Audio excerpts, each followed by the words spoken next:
Welcome to the Profitable Husband Podcast, where we explore the untold stories of men building empires with their partners. My name's Willow. Let's get into it. Welcome back to the Profitable Husband Podcast, you guys. Today I have a very special couple as a guest, Lino and Alexa from Temptation Island. Hi. Welcome to the show, you guys. Thank you. Glad Thank to be you. here. Heck yeah. I'm so honored to have you guys on the show, especially after recently getting engaged. Congratulations. Thank you so much. What was it like getting engaged on reality TV? Wow. I feel like in the moment, I forgot that I was on TV. Mm. Honestly, in the moment, I remember thinking, is this real? Just because it felt very unreal.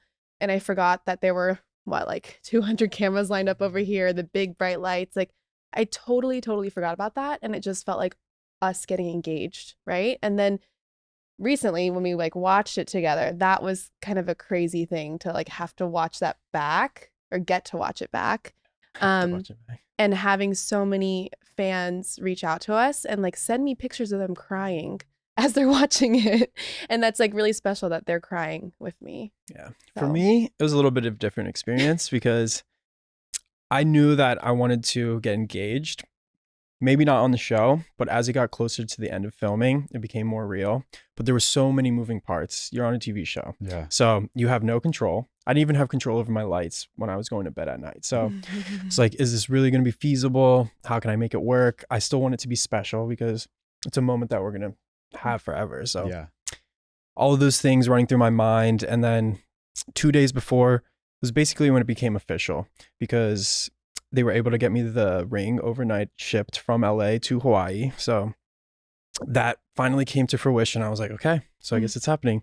I had practiced my speech and then we had our dad too. Called her dad, talked to her stepdad off camera. So there's a Mhm. lot of moving parts. And then going into the final bonfire, you're supposed to prep for that, but I had not prepared anything because all in my mind was okay, I have to kind of throw her off the trail, make sure she doesn't know it's coming. Then we have to go and waste an hour of time in between setting up the next shot because obviously cameramen and everything. Yeah. So the whole time I was super pensive, very nervous, had to get the ring without her seeing, got that passed off. And then only thing that was going through my mind were I have to make sure that I am on this side of the camera so that they can see the proposal actually happening. I have to make sure that I walk her on the right side, do all these steps. And then finally I was able to embrace the moment. And then I kind of completely broke down. And Wow. It was I feel like beautiful. he had a lot more moving parts than I did. Yeah. Because I was so locked in. She was like, why aren't you I wasn't showing much emotion right after the final bonfire because I was locked in. Yeah. I had a mission and she was like, so I don't know if she might have had a slight inclination in that it was going to happen because I was still game mode. Wow. After the final bonfire, we went in the car for a while before the actual proposal and he was quiet. And I was like, this is weird. We're driving back to the hotel. What's going on? Yeah. So technically we would have been done filming and I everything. thought we were so done. we could have just been normal. But I was still but he was still super quiet. And then then it kind of hit me a little bit. But I didn't think about all these logistic things. I was just there in the moment. You know what I Yeah. mean? And how long ago was this? So we started filming in May and we got engaged on June 2nd. June 2nd. Wow. So then did you guys have to withhold the engagement for, what is that, almost 10 months. 10 months? 10 months. Yeah. Yeah, basically. So we haven't, obviously our closest friends and family Friends know. and family knew, But no, we held the engagement just as a secret for that long. Wow. And we were thinking about planning and getting a date and stuff like that. But all of that was a secret. So it was really hard for us. No save the dates have been sent, no invitations, because no one was really supposed to know. Wow. I mean, I would still wear my ring around the house. and but I we couldn't love that. pose together. Yeah. We couldn't, tell the Wow. public at all. So yeah. it was a we little bit even hard posted for a- us because, Yeah, we want to we're celebrate. a unit. So, Yeah. and we move around together. So it was- In that time, you guys went to Europe, did a beautiful photo shoot. Yes. When I saw that online, I saw it and I was like, damn, they went to Europe so quick because I didn't put together We're gonna that, get out that there here. was that lag. Yeah. I love that. So what did the actual day look like that you guys got engaged? The actual day. Yeah. Oh my gosh, this is a Ooh, story okay, so- for you. Yeah, maybe we're kind of similar, but Yeah. I found out from the producers that we were going to be the last bonfire. And so I had to get ready at 3 p.m. that day, have hair and makeup done. But our bonfire did not start until 3 a.m. because we were the last couple to go. Yeah, so they shoot it chronologically. They shoot it, yeah. So Shantae and Brianna were first, and then Taylor Tyler, and then Ashley Grant, and then us. Yeah. So I had to have my hair and makeup done at 3 p.m. to do my getting ready shots and then wait in a van for a very long time with no phone, no contact with the outside world, just wait in a van for that long and just wonder what was going to happen. What a day. Yeah. And then our proposal that you see is almost 5 o'clock in the morning. Wow. Yeah. That is insane. Yeah. And so it looks like nighttime, but it is like early morning. Were you crashing out in the car or was the adrenaline just kicked in? Oh, yeah. I was crashing out. I tried to take a nap during the day just because I knew it was going to be a late night. Oof. Couldn't. I was just sitting in bed with my eyes open the entire time. Wow. And then they finally Mhm. moved me to a car. And funny thing is, we were like lapping this parking lot, waiting outside, and I saw her hours before we were actually going to meet. Okay.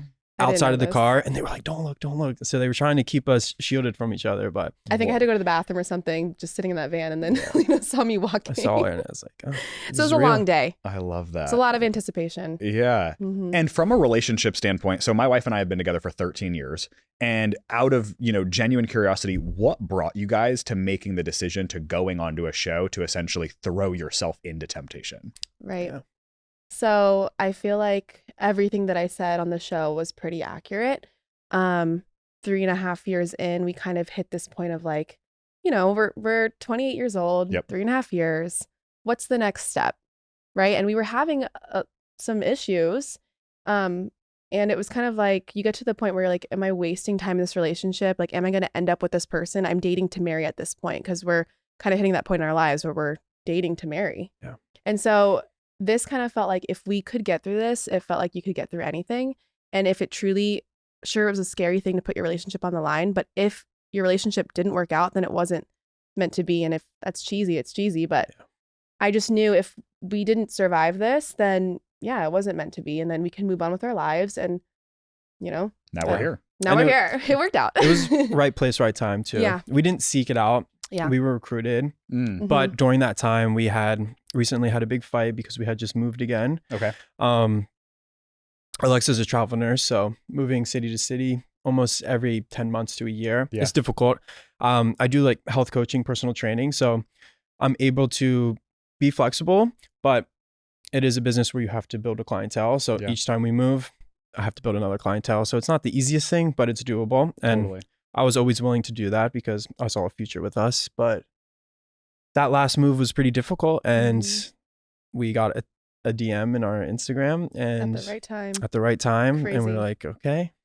I have never watched reality TV before this. Yep. She showed me one episode of Temptation Island, and I was like, oh my gosh. He couldn't watch anymore. He literally maybe can watched. imagine. Yeah, He I didn't watched like maybe 30 minutes of like a random season, just like the first episode. So I Okay. could tell him like, this is what they're recruiting us for. Yeah. And I was like, I'm not gonna watch anymore He didn't because wanna watch I don't anymore. want to go in with any Oh, preconceived okay. notions. I I like want to that. I want to make it as much of my experience as I can and stay Yeah. true to myself. I don't want to Yeah. get any I think I would have scared myself if I watched it. 100%. You know what I mean? And when you guys got that DM and you started envisioning, okay, what could be? Mhm. I feel like from my perspective at least, there's a piece of it of what could be for the relationship. There's a piece of what could it be financially as well as your career. What were those things or goals that you guys went into the show with? Yeah, we've always had similar entrepreneurial goals. Mhm. Alexa's in MP school right now, and it's something that I support her, and I've kind of even pushed her into doing it. Mm. Just because it is difficult with, full-time nursing, Yeah. going to school. So having that support, I think was really important for us to make that decision. Yeah. We've always had the goal of opening a clinic together and even further aspirations past that, but getting our name out there, Mhm. hopefully building a brand and just having people relate to us Yeah. because Yeah. everyone in reality TV doesn't need to be toxic or drama filled. Yeah. And we wanted to kind of normalize a Yeah. healthy, strong relationship. And you can have ups and downs, you can have 100%. troubles. That's normal for a relationship, but to come out stronger is what's important. And Yeah, I think well, that's the When- message we wanted to send. When we got that call and we finally went through the whole interview process and realized that we were chosen to be there, I had a 99% chance that we were going to walk out together. wow. That's Like I incredible. can't say 100% because obviously that's not perfect, but I had a very, very strong feeling. Like I just envisioned us walking away stronger. Mm. And some people might ask, then why did you do the show? But why not? Yeah. This was a chance of a lifetime, 100%. you know? yeah. So why not try to test this and we were so confident going in, then this is just going to make us stronger. And it did. I completely agree. When was it, probably before getting that DM, when was it that you got that feeling of clarity that you were so likely to actually make this work? Was it an experience? Was it getting through a fight? Was it the way that he looked at you one day? What was it that was like, damn, I think we actually can do this? I honestly think, so when we got the DM, we were in a pretty serious argument. Okay. And then from the DM to when we actually left to leave for the island was maybe like 2 months of interviewing. Okay. And I remember we had a conversation like days before we were about to leave, and we kind of sat down with each other and talked through everything of how we're feeling and like what we see out of this and how we're going to be on the island. Like, you know, we got to be respectful. We got to be teammates no matter what happens. We have to be respectful of each other. And like just having those conversations going into the island, I knew that this was a very great relationship. And like, I knew that we could withstand. And I remember like the helicopter scene in the way beginning, we had like a day. So the helicopter scene was shot one day. And then when we actually said bye to each other was a different day. Okay. So it looks like it was all in one day, but it wasn't. Okay. But we got to go to the hotel that evening together for our last night together. And we just had a very special time together. And I just knew that we were going to see each other again. And it was going to be me and him. Yeah. I love that. Yeah. It wasn't a goodbye for good. You know? It didn't feel like that. It felt like you go have your journey. I'm going to have mine, but we're going to come back and share both of our experiences. And this is just going to amplify us and make us stronger. And I think we've even been having those conversations before the island of just like you were saying, just roles, how we can help each other in our relationship. And it's always been building on top of each other of what we think a strong relationship should be like. So it wasn't even as much of testing the relationship, but testing ourselves. Yeah. Because when you're broken away from each other for an extended period of time with all those external factors, I mean, not having any control, having temptation, just being filmed, you really have to go inside and be really introspective. And I think it just not only made our relationship stronger, but us mentally stronger. I mean, there's probably nothing that we couldn't go through now. Yeah. Yeah. It feels that way. I love that. In terms, you had just mentioned what a relationship should be. And when I think about that, I think of trust as being definitely a core principle of a strong relationship. On the show, I remember parts where you were talking about helping or providing or supporting Alexa in your career and your career aspirations of taking you guys place to place. I think that trust is so important and something that my wife and I have definitely had of ebbing and flowing of supporting each other in our careers, knowing that it's actually all for us together. What was that like for you? Not only doing that, but also bringing that trust onto national television. I'm glad that you said that because I say a relationship is like a seesaw. Yeah. Sometimes one person's going to need to give 80% and the other person's going to need to give 20%. And it ebbs and flows throughout your relationship. And there's nothing wrong with that. If anything, that just shows that you're self-aware, that you're willing to give more than you're taking at a certain point. But also when it comes down to emotional intelligence, it's just knowing that there's times in life where you need to pick someone up and you might need to be the stronger one emotionally, or vice versa. I might need a little bit more help and she's there for me. And I think we balance that so well. And it's what gotten us to this point now. Yeah. And I feel like I think bringing it onto the show, we knew the entire time that I was never going to speak from a place of malice about Alexa. I never wanted to talk down on her, never wanted to talk bad, because I didn't want to give that connotation to the single girls that I was open to having those types of conversations. So it was never about that. It was always about how can I, be stronger in myself? What can I do to come back a better partner? And I think that's what really helped us get through, because the entire time they're trying to make you like, what's wrong with your relationship? Let's dig into that. There's so many things that if you don't have your wits about you, they can definitely exploit. I feel like Lino and I have a good trust with each other, knowing that if I'm succeeding, kind of like what you were saying, he's going to succeed, because this is for both of us. So both of us feel very selfless in this relationship, where if I'm doing good, Lino knows that it's not like I'm trying to go above him. It's just that we're succeeding together. And we basically this whole time I've just been teammates, and the more I promote his team, the more he promotes my team. It's just us promoting our team together. Yeah. It's just like swallowing your pride at the end of the day Yeah. too. 100%. Alexa's in a position now where, you know, travel nursing provides a really good foundation, especially with stipends and everything. So it's smarter for us to move and be able to support her and kind of, you know, put my aspirations on hold. And it's not even putting on hold, but just knowing that right now to support Alexa is smarter and willing to do it. Yeah. Mm-hmm. And even going on to the show, like she was speaking the first day, we could see the dynamics between the other couples, and our relationship was just completely different. How we were approaching our conversations, how we were acting with each other, it was just night and day difference. So I think we knew from the beginning that we were the ones that needed to stay strong. I love that. It's fun to watch the show because I think that from the episode 1, you can see all the couples are coming together. Everybody has a foundation, but some of the foundations have a lot of cracks in them, and some of them have some, you know, strong joints and are joisted together. When you guys were on the show talking specifically about you putting your trust in her and having maybe even a little bit of fear that if it doesn't work out, you've essentially invested all of this energy in supporting.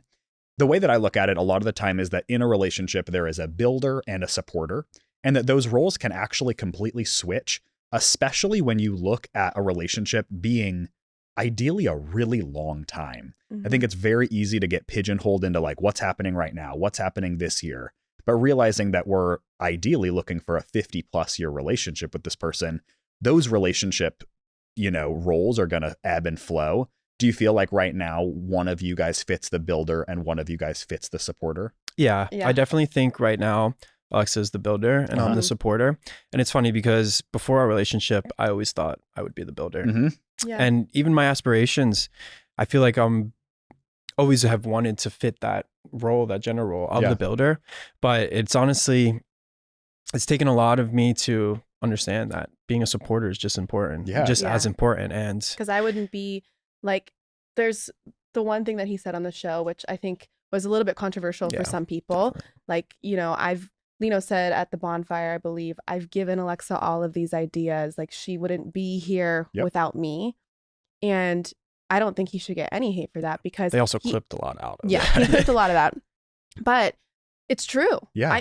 He has supported me and I couldn't be the builder if I didn't have the supporter. Yes. You know what I mean? And so I didn't take that as a bad thing at all. I actually took it as, he's helped me so much and put away his pride and his ego and has helped me. And that's really special in a partnership because a lot of people can't find that. A lot of people are really selfish. Yep. And so I don't think that was a bad thing at all. Yeah. And some people do, but you know, sometimes people don't have the vision of what they can achieve. Yes. Really. Alexa is such a hard worker. She's really a boss, honestly. And I always knew that there was so much that she could achieve. And it was just me kind of putting my builder aspect into her by saying, you know, look at these things that we could achieve together. Look at these things that you can achieve by yourself. And then just playing that supporting role, I think has really helped us. I'm really glad that we got to this concept because the ethos of this podcast is actually really talking about this core concept of, while, you know, you said it yourself, of kind of needing to put your ego aside. I think that it actually commonly comes back to that your vision is building it together. And from my perspective, I actually see women being the builder very commonly. I've been coaching and consulting for the past 5 years, and I've also been the supporter to building my wife's brand. And I think that as men, there is kind of a new paradigm of finding what does it mean to be the provider? I think in past times and in a lot of societal expectations, the provider is out of the house working 50+ hours a week. They're out with the boys. Saturday might be for the boys too. And then the woman is there at home, childbearing, doing all of the things.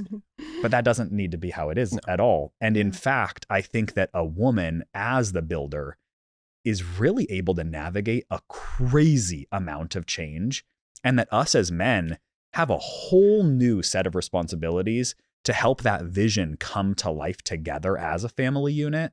And kind of like what you said, it's like removing the selfishness and realizing that together you can build something so incredible and so much bigger than actually what one of you guys could do individually.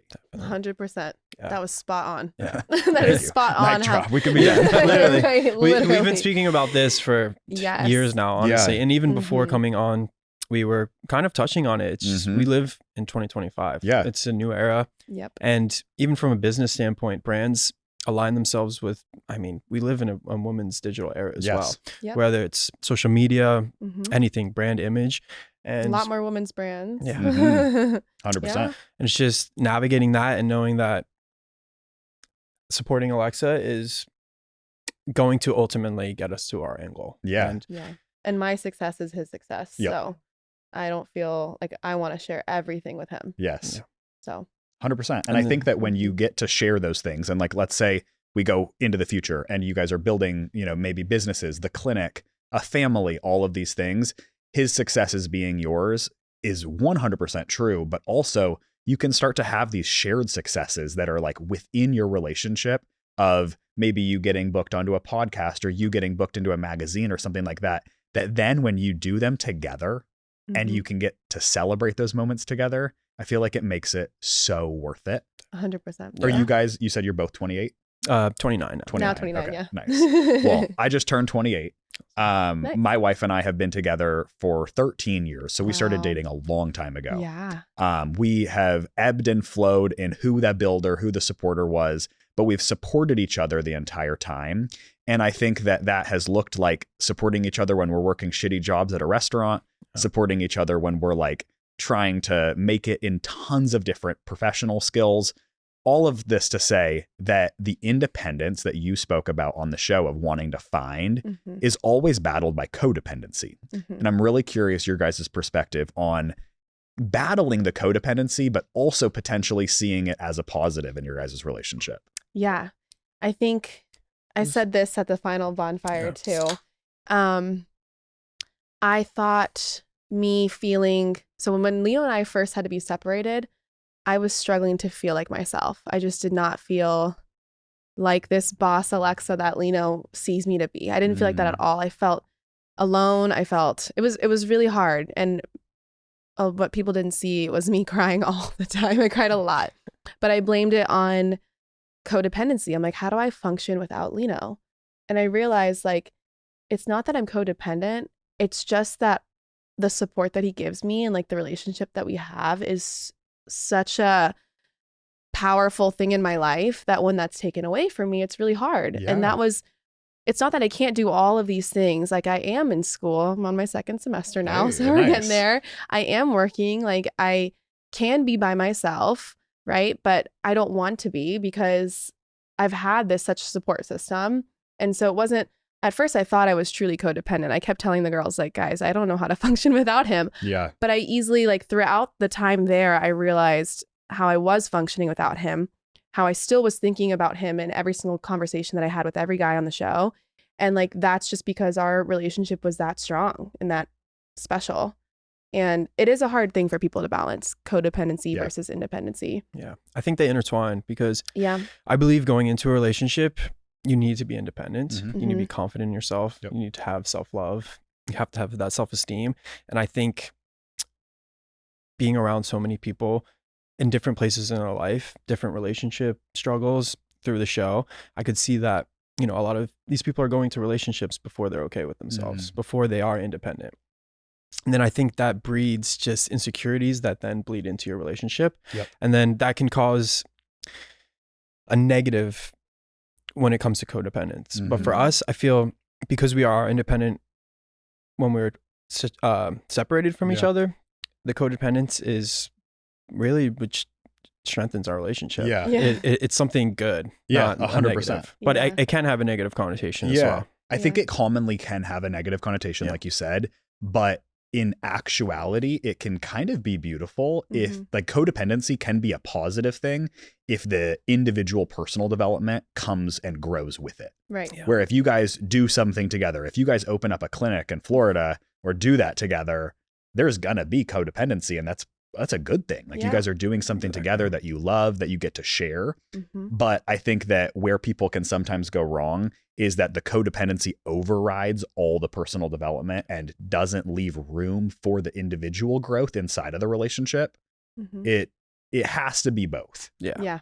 They use it more of a crutch as in Yes. something to propel themselves. Yeah. Agreed. And I think we started our relationship in a place of self-development, especially from myself. Mhm. I took, we met right after COVID and lockdown. So I spent that entire time when we were not allowed to do anything, really just to build myself into the partner that I wanted to be, because Mhm. I was past that phase of chasing girls, the college, not having like a strong relationship. And I knew that I wanted to build something for the future. Yeah. So I spent a lot of time going inward and changing who I was. And Yeah. Alexa also had similar with her marriage, Mhm. short marriage, young marriage, and it just shaped us into being the people we are Yeah. now. And When we met, I felt like we were both pretty independent already. Okay. Like it was a good time for us to meet yeah, because and he was working on himself and I just came out of a marriage and I was finally discovering my own independence on my own by myself, just Yeah. Alexa. And so then when we met, it was kind of like what we both brought to the table, and it became like a partnership and a teamwork, but we were still individually okay. Mm-hmm. and we came from a place of, we don't like complacency. Mhm. We met in the gym, which, people can go to the gym and stuff. It doesn't translate, but for us, it translates into everything we do, Yeah. whether it's pushing each other, trying new things with each other. We share a lot of the same interests, so that helps, Yep. but we're always trying to push each other in the right aspects. And Yep. I think that's really, what helps Yeah. with the codependence too, I love because that. it doesn't come from a place of complacency, which Mhm. codependence can commonly come from. So Totally. Yeah. When we think about growth, you use the word push a couple times. Yeah. What kinds of things do you push Lino on? What do I push you on? I know. Yeah. I think sometimes he can get really anxious in his head. Okay. He can get Me too, bro. he can get very down and pessimistic pretty quickly. Yep. And I think I push him a lot to change his mindset on a day-to-day basis. Yep. I think the mind is what I like, not really physical aspects, because that just translate when your mind is in a positive, I don't know, when your mind is positive, then your body will come afterwards, right? So I think sometimes when he's negative, I really push him to see things in a different light. Yep. Like maybe not look at it this way, maybe look at it this way. And I think I've taught you how to like be more optimistic in life. Definitely. I'm an overthinker. Mhm. And then I also go inward. Yep. So Mhm. she's very social, very bubbly. So I'm not like that. And Yeah. she's really helped bring that out of me. Yeah. I love that. Sure. And I would say I'm very similar. And I think that actually a lot of the people that are listening to this have a similar dynamic. And I actually think I was listening to an Andrew Huberman podcast a couple days ago about relationships. Love him. And he was actually talking about how the most successful relationships that he sees typically have one partner, typically the female, is more emotive and more emotional and relationship driven and social and all of the things. And that the guy is typically in that relationship that works a little bit less reactive. Mhm. And I think that definitely sounds like my wife and I's relationship in allowing a lot of the things that might irritate or start a fight in another relationship. When I think as a guy, when we're not as reactive, I think a lot of those things do kind of just not matter and Mhm. ultimately allow a lot of bliss inside of our relationship. Yeah. That sounds just like us too. Yeah, I agree. I love Andrew Huberman. So Yeah. coming from a place that I hold dear to my heart. Definitely. Yeah. If we think forward into, first of all, when is the wedding? October 2nd, 2026. Wow. Congrats. Do In you have Italy. a plate in Italy? In Italy. Incredible. Yeah. So when you saw those pictures, it was actually us looking at venues. Oh, I love that. Secretly. Sick. Secretly. Did you find one? We did. So cool. Yeah. Yeah. So It's going to cool. be a villa in Sorrento. I love that. Over My in wife Italy. and I got married at the Louvre in Paris. Wow. Oh, That's wow. And then beautiful. went right to Italy. Oh Beautiful. my God. Yeah, Yeah, it it's the was. best. Wow. You guys That's are in. awesome. You guys are in for a treat. any wedding in Europe is going to be so Yeah. good. Yeah. When we think forward into you guys are married, you have your nursing job, you are coaching people. What does it mean, or what do you feel like it means to be a husband? To be a husband, being that supportive Mm-hmm. partner is, I think, number one.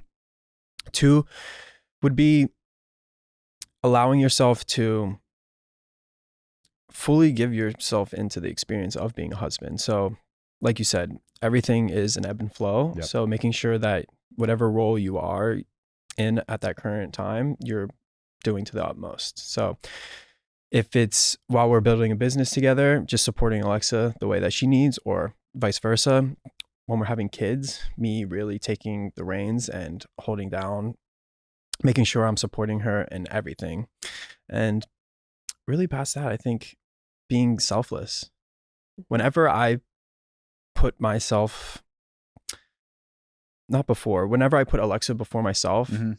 I feel like I can never make a bad decision. Because even on the show, if you're going to say something, but you think about how it's going to affect Alexa first, you're probably not going to say the wrong thing. Yeah. Same with an action. If you think about that person first, you're probably not going to make a bad action. Mm-hmm. And so I think that's one thing that a lot of people get caught up in, is this selfish thinking, Yeah. and thinking of how they're going to promote themselves. And a lot of times people in a relationship, they'll say they're selfless and care about their partner, but deep down their motive is to just better themselves. Yeah. And I've seen that in a lot of relationships, and sometimes they work out, sometimes they don't. But I think being selfless is one of the biggest things. Did you see that highlighted in the drama ecosystem of being in reality TV with other relationships? Definitely. Yes. Yeah. I mean, even like things that I would say, you know, I'm not other people on Yeah. the show, but I would watch everything that I say, or every even thought that I had, to make sure that it was not disrespectful to Lino. Mm-hmm. And obviously, you've seen the show. There was a lot of disrespect from other people throughout the show, in actions and words and everything. And Yeah. I feel like it almost made me realize, while I was watching that all around me, how good we have this relationship. Yes. Because every single bonfire clip that I would see, or like, the producers would clip up some stuff of what I was saying or what he was saying, but deep down I knew what he meant. Deep down I had a trust that he was not going to say anything negative about me. And I'm sure that something was clipped to make it sound like it was negative, but I know he would never do that. Yeah. So it just kind of made me appreciate the respect we have for each other more when all of that craziness was around us. It was really hard to watch it in front of our eyes. They really had to reach with us. Yeah. Okay. They With would those show bonfire me clips and they would stuff. show me clips of Alexa saying like, I don't need him. Mm-hmm. And I would comment back, I see her saying she doesn't need me, but I know she's following this by saying she wants me. And they're like, Lino, well, what if she's not saying that? Can you give us your perspective then? Oh, wow. Like, So we they knew. would, I knew exactly what she was saying, which is, Mhm. We have a connection that exceeds being with each other. When we're away from each other, we still know what each other is thinking, Yeah. how we would speak. And I think they really had to reach with us. Wow. Especially clipping things that would, get a reaction. Yeah. Got to get riled up. Yeah. When you guys were on the show, you Mhm. were in the house with the guys. Were there times where you were like, what the actual fuck is even going on? Yeah. The first day. I was Yeah. like, "Ah, get me the fuck out of here." We walked in and you're just bombarded by 12 girls in lingerie. Like, oh my God, what did I sign myself up for? I just left Alexa. Yeah. So I'm not in a great place. I need like a day to feel comfortable in this house. I had a really bad room situation that they had to fix. So I was in my head about that too. And then you're just bombarded. Tell me your story. I got to the point where I was like, okay, TLDR, and give like a 3-sentence spiel, because I could not sit there and just say the same thing over and over again. And it was a wild, wild experience. And then leading into that, within the first 4 days, the guys heard already went full off the rails. So I was like, well, Yikes. all I have to do is continue to do what I'm doing, Yeah. and I'm going to be just fine. But it's a drama show. Yep. So I tried to give the best advice I could behind closed doors. And I felt like some of the shining moments for the guys was partly because of the things that I recommended them to do. Mm-hmm. But everyone has their own decisions. Yep. Everyone Yeah. has their own motives, whether it's the single girls or the guys. Everyone's there for a reason. Yeah. So I tried to give them a voice of reason, and I think they definitely understood it and changed their minds. But when you're in that pressure cooker situation, they're trying to get you to act in Yeah. a certain way. So It there was wasn't much I scary could for do. me. I think I said it on the show once Yeah. too. It was scary for me just knowing he's in that environment. Yeah. Because these are honestly, like, outside of the show, Lino wouldn't put himself in a position to hang out with these guys that are making this decision. Mm, Those aren't his close friends yes. outside of this. I know his close friends and they would never make those decisions. And so like knowing that he was in a house with all those bad decisions just like made me, it like did not sit well with me. And it made me super nervous for him to be in that environment. Yeah.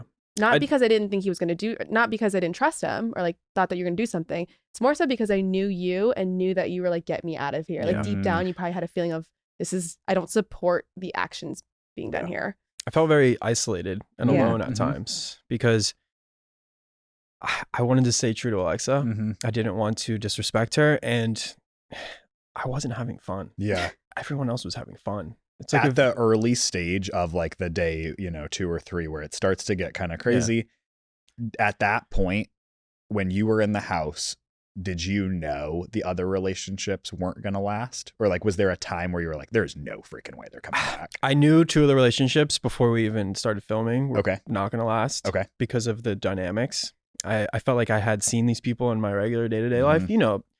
You see things that a lot of people prescribe to. So I knew 2 of them. The one I thought was going to, be healthy and stay true. And so it was a curveball, to say the least. But as I started to see how they were interacting at the house, I knew that there was some creaks there. Yeah.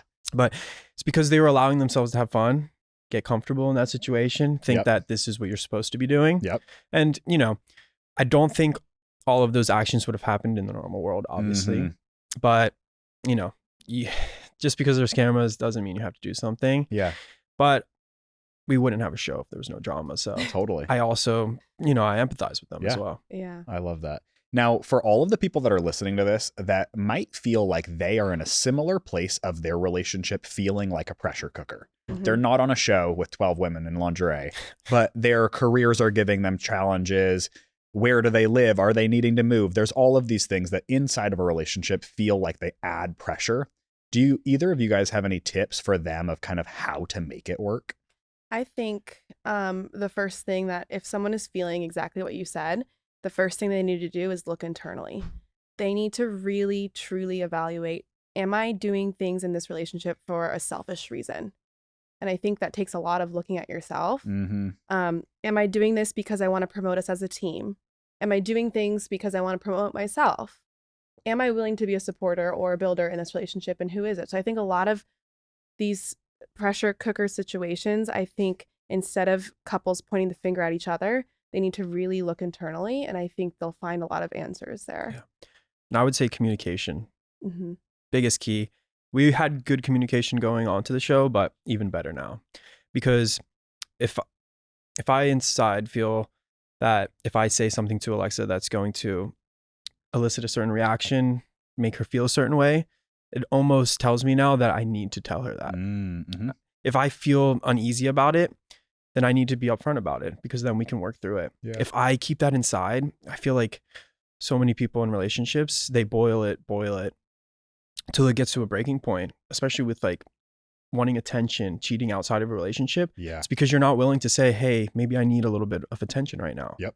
And why wouldn't you go to your partner first? Yeah. And there's so many instances where I tell Alexa, like, this might not sound great, but I want to tell you to get your opinion and let's talk through it. And I think that's really important. Yeah.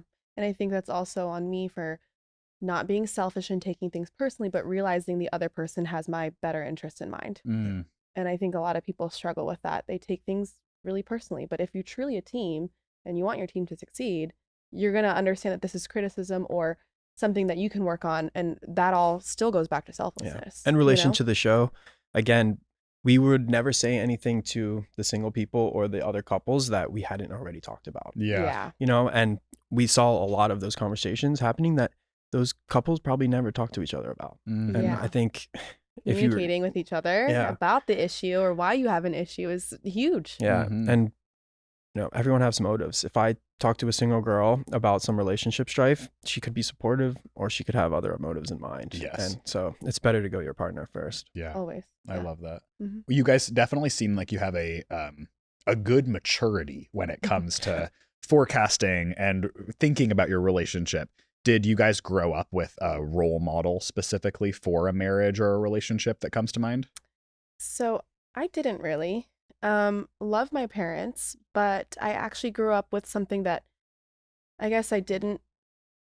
Okay, wait, actually, I'm going to rephrase this. So my parents got divorced when I was in 7th or 8th grade. Okay. And so that relationship, I saw that and I was like, okay, this is what I don't want. But I love my parents both separately. And I think that they remarried the person that's better for them. And those separate relationships are really, really, really happy. And so I think I saw a mixture of what I don't want to do. And unfortunately, I did have a divorce at a young age. And seeing all the divorce and separation really just made me wake up. Yeah. And then I saw how my mom is now with somebody that's better for her and they make that work. And my dad is with someone that's better for him. And so I feel like both of those relationships now it's like yes, I've seen a divorce, been through divorce, but now I see 2 healthy marriages and I look up to them now. Yeah. And for myself, both of my parents had previous marriages before they came together and had me. So similar thing. I know about their past relationships and then how they are together, and they're very strong people and make it work no matter what, which is really admirable. Yeah. And I think it's, their communication could be better sometimes. I felt like I was a segue between them occasionally, which is what happens with children. They'll have their opinions and speak to you, and then you kind of relay it to the other. But I think that taught me that, having a strong relationship after, having a failed relationship is something that you can strive for. And I knew that I didn't want to make that mistake because everyone around me had already done it. Yeah. So it was my place to make sure that I'm going into it with the right intent. I love that. When you guys think about post-marriage, you're married, you guys have life, all of these things together. What is the dream? What is the vision together? What does it look like? I envision our life being very wholesome. I don't know. I envision us having kids, putting them before everything and still being as in love, if not more in love. Like I really do have that, I don't know, happy family for us because I see the way we love each other and I could cry thinking about it. And I see that, how we love each other, and I can't wait to have kids together because I know we're going to love them more. And if this is that much love, then how much love is that going to be? And that's sweet. Yeah, I picture a really bright future. From me, more of like a 5 to 10 year plan. I see us building a business, having kids, and then I have my dual citizenship in Italy. So I would love to split half the year there and raise them multiculturally, and just having, passive income and businesses set up so that we can truly enjoy and build a family the way that we honestly see that, with a lot of love, a lot of support, and just really embracing life and not having to worry about, any monetary constraints, thing like that. Not that we want to live a crazy lavish life, but comfortably to where that's not a thought. Because I feel like, when you're raised with a lot of financial restraints, it's something that sits in the back of your mind always. I can see the difference between myself, people who have less than me, who have more than me, and I know that's always there. So I want to make sure that, we can cultivate a family bond that transcends past that we can really, we can really enjoy life. And I think that's really important. Yeah, I completely agree. And I think that actually something that I can relate on is that when you have a quickly moving and crazy career, there's so many rewards and wins or highs, but ultimately the wholesome moments are actually what stand out. I'm curious, what is wholesomeness in that family dynamic? What does that actually look like? I feel like that's being content with each other no matter where we are in life. Yeah. No matter what kind of house we end up having with our kids, no matter what kind of, our clinic is doing well or not doing well, like it's just being not complacent, but content with each other and knowing that that is far more valuable than anything else.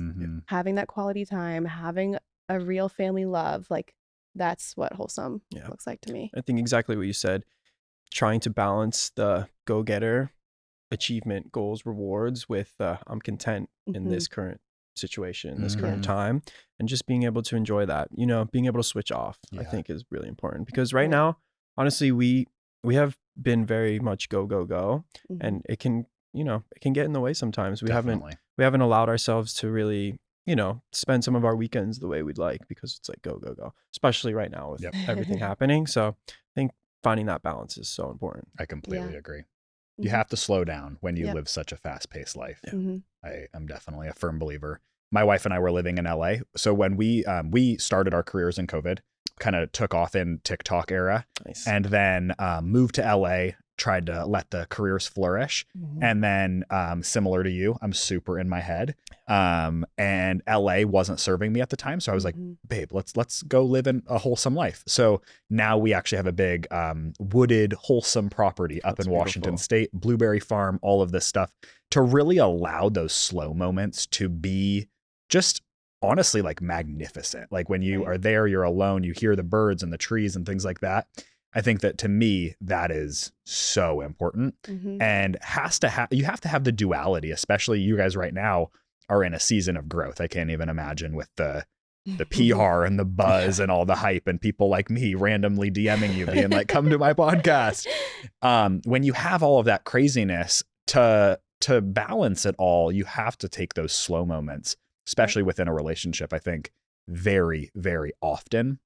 I hope that you guys can have some amazing moments in Italy and Yeah. all over After- the place. After this, we were like, let's just go to the beach. We brought pillow and blankets in the car. We're just Good. gonna go have a Yeah. picnic together. Good. And we haven't done that in so long. We had a fortnight the other night, but like just moments like that is Yeah. what I hold close to my heart versus Yeah. all the hustle and bustle of Yes. our lives. And honestly, right now. this conversation has been a breath of fresh air. So thank you for Yes. that. Just because it is so relatable. These are the things that we like to talk about and the things Mhm. that we envision for ourselves. Yeah. And it's hard because with all of the drama and everything, you don't really get to speak to someone on a personal level about what we see for our futures and how we, come from a place of maturity of how we like to prescribe our life to be. Yeah. Mhm. And just what you were saying with the blueberry farm and everything, that's one of our goals too in Italy, is to have a little farm, grow some olive trees, I love have our that. family live there, like a little compound. So Our little dream. It's that we crazy. talk Very about every now relatable. and then. I love that. Yeah. I want to connect you with the guy who I just had, who was sitting in this chair, lives in LA and has a Italian family, third generation, that he helped start a peach farm in LA. And now Oh. they do Beautiful. direct to consumer peaches. wow. That's so So you guys fun. will love him. Yeah. Okay. It's amazing. Last question, Okay. and truly my favorite one. Okay. You mentioned passive income. Mhm. You guys are in the spotlight. Mhm. How are you leveraging all of this? Oh, I'm learning. Yeah. It's a And lot of I- learning on the job. Okay. Especially coming from, We you were know. very normal, not on social. Lino had, I think, 700 followers on Instagram Yeah. and like 3 posts Okay. before the show. Okay. This is so new for us. I think we were the only cast members without a TikTok when the show came out Yeah. because Wow. we're just so detached from this world. And now all of a sudden you're just thrown in it, which is crazy. So we got a TikTok.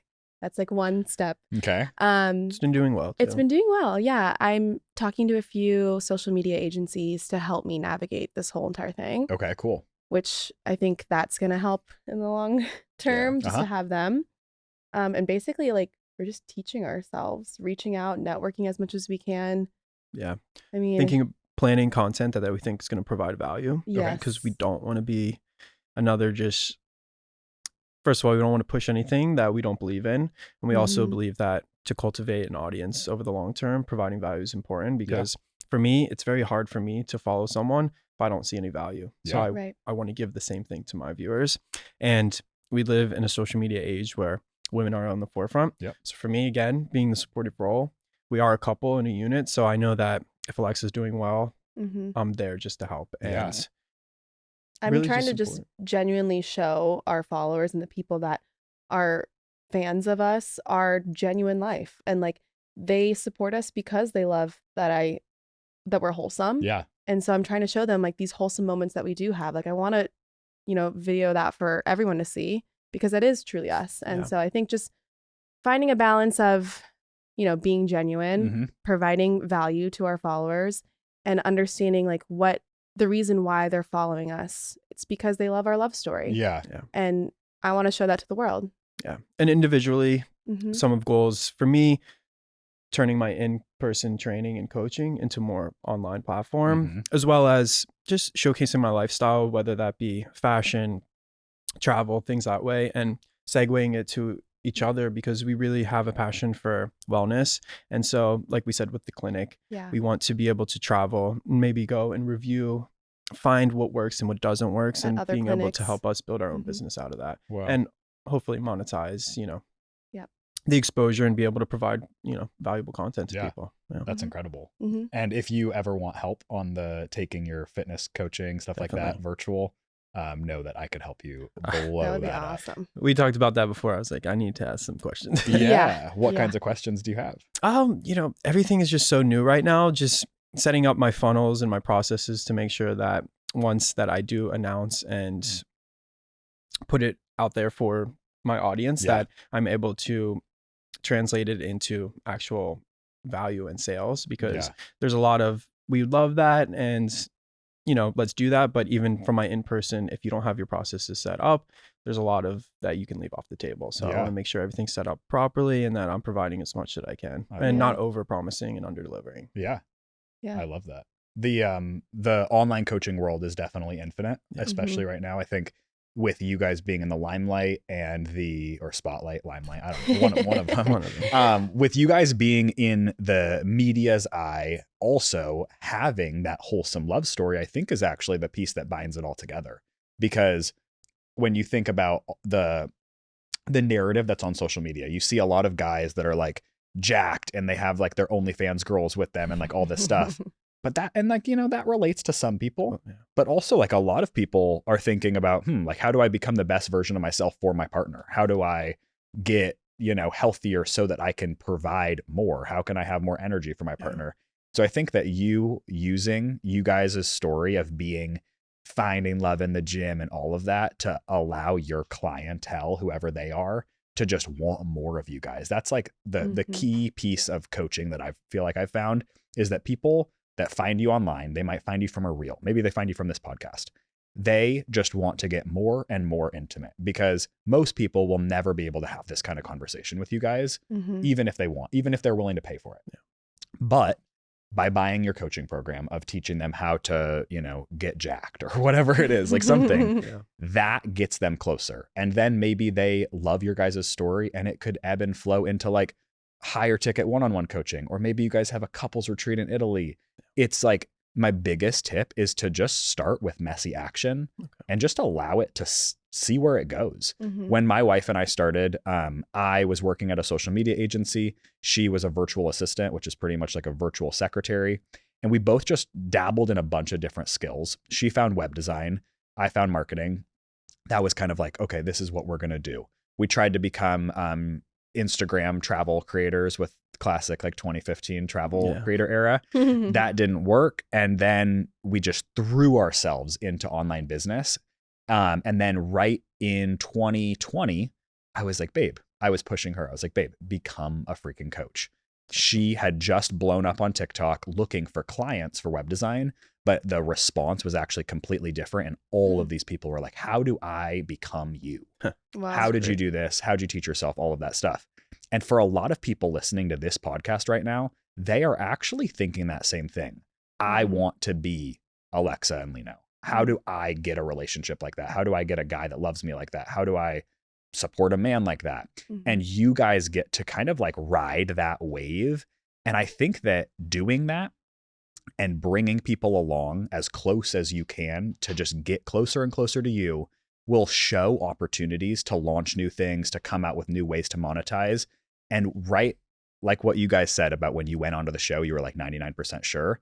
When you have those light bulb moments, it's like, I'm 99% sure that this is going to take off. Mhm. I remember the night before her launching her first course, we went up to Griffith in LA and we were looking out and we were like asking each other, like, what if this like worked? What if this made $100,000? Like, what if this made $1 million? All these like theoretical questions.